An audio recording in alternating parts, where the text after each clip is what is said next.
नमस्कार मैत्रिणींनो. तर आज आपण बनवणार आहोत कोंबडी वडे अगदी सोप्या पद्धतीने. म्हणजे जर घरात भाजणी नसेल तर अशा प्रकारे तुम्ही वडे करू शकता. तर सर्वप्रथम आपण पाहणार आहोत त्यासाठी लागणारं साहित्य.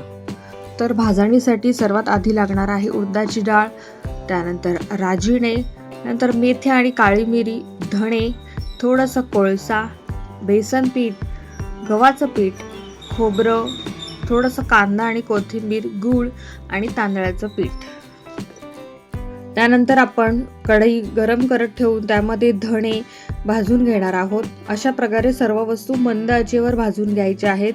राजिणे, मेथ्या, त्यानंतर उडदाची डाळ आपण घेतली होती ती सुद्धा मंद आचेवर भाजून घेणार आहोत. त्यानंतर गॅसवर आपण पाणी गरम करत ठेवून त्यामध्ये गूळ टाकणार आहोत. त्यानंतर त्यामध्येच आपण थोडंसं तेल, त्यानंतर अर्धी चमचा हळद, चवीनुसार मीठ टाकून सर्व व्यवस्थित मिक्स करत ठेवणार आहोत. म्हणजे त्याला व्यवस्थित उकळी येऊन द्यायची आहे.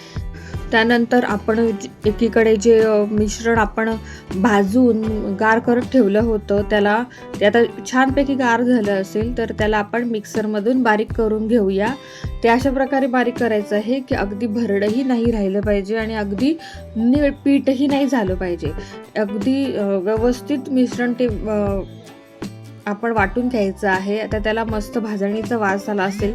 त्यानंतर जे आपण पीठ घेतलं होतं त्यामध्ये 1 वाटी बेसन, 1 वाटी गव्हाचं पीठ आणि आपण जे ओलं खोबरं घेतलं होतं ते ओलं खोबरं, कोथिंबीर, थोडासा किसलेला कांदा आणि जो आपण मसाला मगाशी मिक्सरमधनं बारीक करून घेतलेला आहे तो आपण त्यामध्ये व्यवस्थित मिक्स करणार आहोत.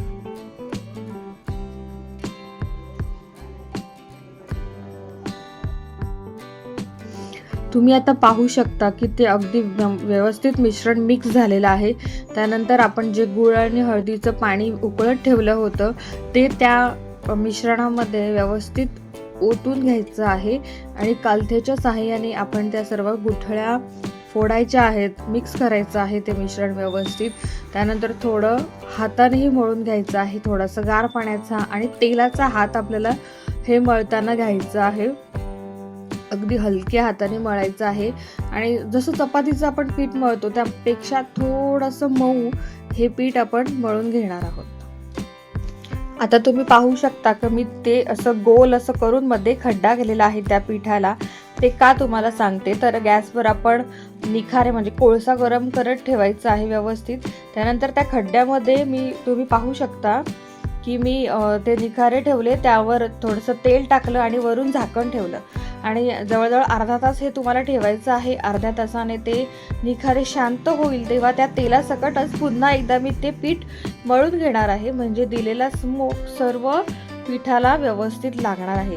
त्यानंतर त्या पिठाचे छान छोटे छोटे गोळे करून घ्यायचे आहेत आणि पुरीच्या आकाराचे आपण ते प्लास्टिकवर थापून घेणार आहोत. ते थापून झालं की एकीकडे मी तेल गरम करत ठेवलेलंच आहे.